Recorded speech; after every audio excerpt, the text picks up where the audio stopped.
vous vous êtes conditionné pour être fort, forte. Le problème qu'il y a, c'est la raison pour laquelle vous l'avez été et vous l'êtes. Être fort, c'est aussi vouloir prouver quelque chose. Prouver à vos parents, au monde entier, vos capacités, votre force, votre puissance. Mais pourquoi ?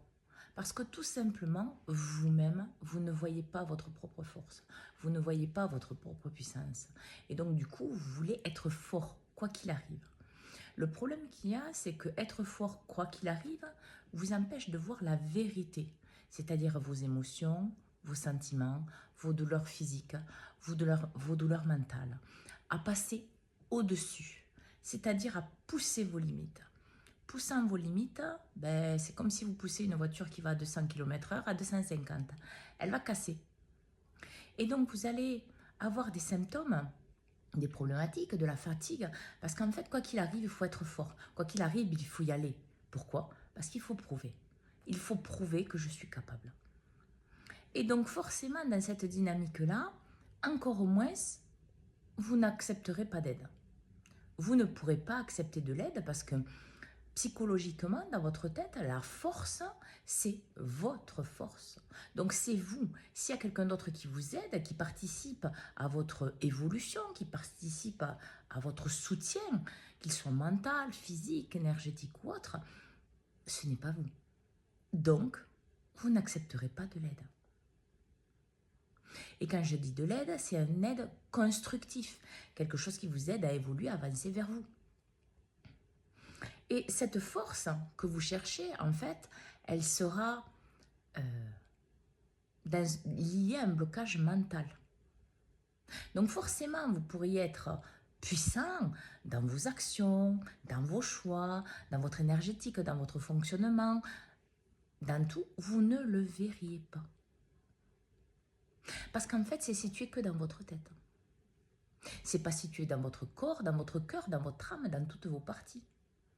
Parce que si vous preniez conscience que finalement, la force que vous cherchez partout, c'est parce que déjà petit, dans votre enfance, vous avez grandi trop tôt, vous avez été obligé de maturer trop tôt. Finalement, vous n'avez pas eu vraiment d'enfance. Il a fallu très tôt que vous vous débrouilliez pour montrer aussi vos capacités, pour montrer qui vous êtes.